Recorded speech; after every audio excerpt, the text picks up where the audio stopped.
المرسلين وعلى آله بعد أعوذ بالله من الشيطان الرجيم بسم الله الرحمن الرحيم لقد من الله على المؤمنين إذ بعث فيهم رسولا منهم يتلو عليهم آياته ويزكيهم ويعلمهم الكتاب والحكمة وإن كانوا من قبل لفي ضلال مبين صدق الله العظيم چپا چپا بوٹا بوٹا حال ہمارا جانے ہے چپا چپا بوٹا بوٹا حال ہمارا جانے ہے جانے نہ جانے گل ہی نہ جانے باغ کو سارا جانے ہے ہم اور آپ اس عظیم مقصد کی خاطر یہاں جمع ہیں اس سے ہم میں سے ہر آدمی باخبر ہے آپ کو بتا دیں کہ اس مجلس کے اول اور آخر یہ کہہ لیا جائے کہ اس مجلس کے خلاصہ اور اس مجلس کے دولہ حضرت اقدس مفتی ابو ذر صاحب القاسمی دامت برکاتہم ہیں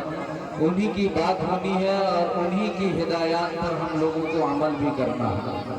چونکہ ابھی ہمارے دوست مولانا مستقیم صاحب نے بڑی تفصیل سے آپ حضرات کو علم مدرسہ اور قرآن و حدیث کی تعلیم کے تعلق سے باتیں آپ کے سامنے رکھی ہے ضرورت اس بات کی ہے کہ ہمارے سماج اور معاشرے میں جس چیز کو ہم محسوس کرتے ہیں کہ وہ ہمارے لیے ضروری ہے اسے برتنے کی ضرورت ہے ظاہر سی بات ہے کہ آج سے پچھلے 20-25 سال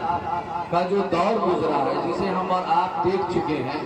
ایک جنازہ ایک بستی میں پڑا ہوا ہے اور جنازہ پڑھانے کے لیے باہر سے لوگ آتے تھے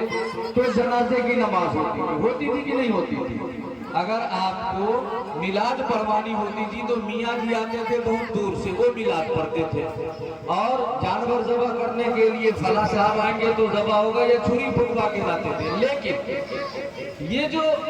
اچانک تبدیلی آئی ہے پچھلے 10-20 سال میں اس تبدیلی کے پیچھے جہاں اس کا بہت بڑا عمل ہے کہ ہمارے اکابرین نے مدارس مکاتب کے نظام کو مراکز اور ادارے کے نظام کو مستحکم کیا آپ کے پاس پہنچ کر آپ سے آپ کے بچوں کو لیا اسے پڑھانے کی کوشش کی اس میں سب سے بڑا عمل دخل ہم تمام حضرات کے پرخوں کا ہمارے پروجوں کا ہمارے جو پروج تھے ہمارے جو بڑے تھے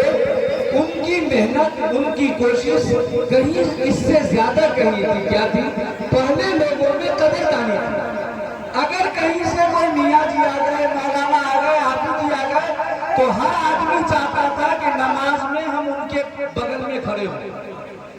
ہر آدمی چاہتا تھا کہ ایک گلاس پانی ہمارے دروازے پہ آ کے پئیں ہر آدمی چاہتا تھا ان سے مصافحہ کریں ہر آدمی چاہتا تھا کہ ان کی قربت ہمیں میسر ہو چاہتے تھے کہ نہیں چاہتے تھے ہم نے اپنے بڑوں کو پروجوں کو دیکھا یہ قدردانی جب آئی سماج میں یہ قدردانی جب معاشرے میں آئی لوگوں میں قدر پیدا ہوا تو احکام الحاکمین نے اس چیز کو عام کیا جس گھر میں علم کی قدر ہوئی اللہ رب العزت نے اس گھر کو علم سے سیراب کیا جو علماء کی قدر کرنے والے تھے اللہ نے ان کی نسلوں میں عالم پیدا کیا جو حفاظ کی قدر کرنے والے تھے اللہ نے ان کے گھر میں حافظوں کو ڈال دیا جو جس معیار کے مطابق قدردانی کر رہے تھے احکام الحاکمین نے اس نعمت سے اسے نواز دیا آج معاملہ تھوڑا پیچیدہ ہو گیا میں دونوں ہاتھ جوڑ کے معافی مانگتا ہوں معاملہ تھوڑا الٹا ہو گیا اللہ نے نعمتیں ہمیں ضرور نوازی ہیں اللہ نے ہم کو نعمت سے برابر کیا ہے لیکن ناقدری اس سے زیادہ بڑھ گئی ہے ناقدری بڑھ گئی ہے فلاں مولوی صاحب ہے ہم زندگی بھر مسجد نہیں جاتے کوئی فرق نہیں پڑتا مولوی صاحب کو اگر کسی اشد ضرورت پہ مارکیٹ میں دیکھ لیا تو چوک چوراہا دلان مکان دکان میں اسی کا تبصرہ ہوتا ہے کہ نہیں ہوتا ہے اگر کہیں ہمارے دیات میں خاندان میں کسی سے لڑائی چل رہی اور اس کے بیٹے کو امام صاحب نے مصلی پر بڑھا دیا پورے گاؤں میں اختلاف ہو جاتا ہے ہوتا ہے کہ نہیں ہوتا ہے یہ ناقدری ہے ہم نے علماء کو جو عزت دینی تھی ہم نے جناب محمد رسول اللہ صلی اللہ علیہ وسلم کو اپنی آنکھوں سے نہیں دیکھا لیکن ان کی معرفت دینے والے یہ اہل علم ہیں انہی کے وسیلے سے آقا علیہ السلام کو جانتے ہیں حضرت مولانا الیاس گھمن دامت برکاتہم پاکستان کے بہت بڑے عالم ہیں وہ ایک بات بڑی مثال سے واضح طور پر فرماتے ہیں کہ اے لوگوں ہم نے آقا علیہ السلام کو نہیں دیکھا آقا علیہ السلام کی زندگی میں وہ مال جو آقا کی ذات پر خرچہ کیا جائے مال ہوتا ہے اور اس مال کا اللہ احکم الحاکمین حساب نہیں لے گا۔ اے لوگوں، ہمارا کیا خیال ہے؟ یہ علماء انبیاء کے وارث ہیں، اگر انہوں نے ادارے کے لیے، مدرسے کے لیے، مرکز کے لیے، مکتب کے لیے اللہ کے نبی کا نائب بن کر ہم سے فریادیں کی، تو اگر اس مال کو ہم نائبین رسول پر خرچ کریں گے تو کیا یہ مال اس کائنات میں خرچ کیے جانے والے مالوں میں سب سے عظیم مال ہوگا کہ نہیں ہوگا؟ یہاں آ کے ہماری نیت بھی بدل جاتی ہے، نظریہ بھی بدل جاتا ہے۔ مفتی شہید صاحب قاسمی دامت برکاتہم نے مدرسہ قائم کیا، ہر آدمی گھر میں کاپی لے کے بیٹھ جائے گا، کہاں سے پائے آتا ہے، کہاں جاتا ہے،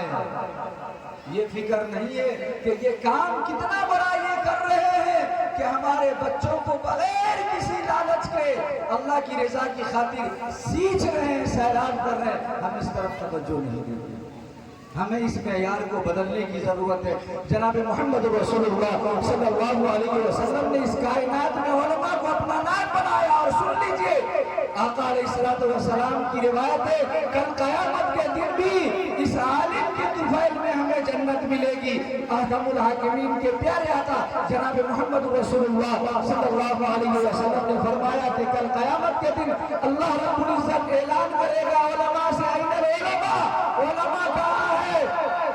آئے ادھر۔ علماء آئیں گے اور کہیں گے کیا بات ہے؟ احکم الحاکمین کہیں گے قفوا علی ابواب الجنہ، جنت کے دروازے پر کھڑے ہو جاؤ، واشفعوا لمن شئتم، تم جس کو چاہتے ہو معافی کا اعلان ہو جائے،